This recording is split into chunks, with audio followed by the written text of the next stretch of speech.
ఇక నేడు ఓటుకు నోటుపై విచారణ, కేసును వేరే రాష్ట్రానికి బదిలీ చేయాలన్న పిటిషనర్లు, సుప్రీంకోర్టు తీర్పుపై సర్వత్రా ఆసక్తి. అమ్మా ఓటుకు నోటు, ఓటుకు నోటు, ఓటుకు నోటు, ఎవరు ఓటుకు నోటు కేసులో ఉన్నది? రేవంత్ అన్న పరిస్థితి ఏంది? చూడాలి మరి. దేశవ్యాప్తంగా సంచలనం సృష్టించిన ఓటుకు నోటు కేసు నేడు సుప్రీంకోర్టులో విచారణకు రానుంది. కేసులో ప్రధాన నిందితుడైన A1 యనుమల రేవంత్ రెడ్డి ప్రస్తుతం తెలంగాణ రాష్ట్ర ముఖ్యమంత్రిగా ఉన్న నేపథ్యంలో రాష్ట్రంలో విచారణ పారదర్శకంగా జరిగే అవకాశం లేదని, కేసును వేరే రాష్ట్రానికి బదిలీ చేయాలని దాఖలైన పిటిషన్లపై సర్వోన్నత న్యాయస్థానం నేడు కీలక నిర్ణయం తీసుకునే అవకాశం ఉంది. ఈ కేసు ప్రస్తుతం హైదరాబాద్లోని అవినీతి నిరోధక శాఖ ప్రత్యేక న్యాయస్థానంలో విచారణ దశలో ఉంది.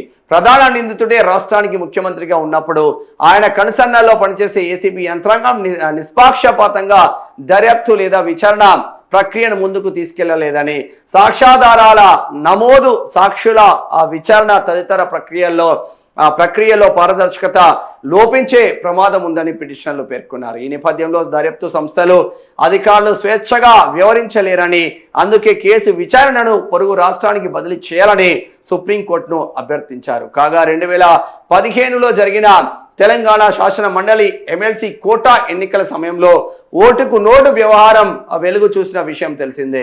సుప్రీంకోర్టు పిటిషన్లను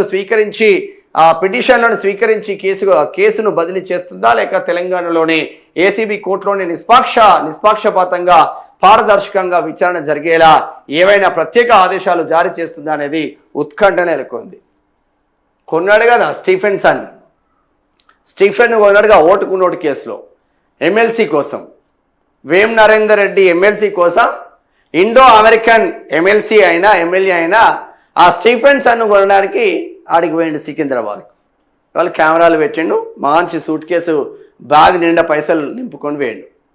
మన రేవంతే మరి ఆయన ముఖ్యమంత్రిగా ఉన్న రాష్ట్రంలో ఏసీబీ చేయగలుగుతుందా? ఏ డిపార్ట్మెంట్ అయినా ఆయన మీద ఎంక్వైరీ చేయగలుగుతుందా? చేయలేదు. అందుగురించే ఆయన ఇక్కడ ముఖ్యమంత్రిగా ఉంటాడు కాబట్టి వేరే రాష్ట్రానికి తరలించాలి ఆ కేసు అని చెప్తా ఉన్నారు. ఈరోజు మరి ఉత్కంఠభరితమైన ఆ కోర్టు తీర్పు ఏం రాబోతుందో చూడాల్సిన ఆవశ్యకత ఉంది. ఎమ్మెల్సీని పట్టపగలు కొంటే పట్టపగలు పట్టించింది వాళ్ళు.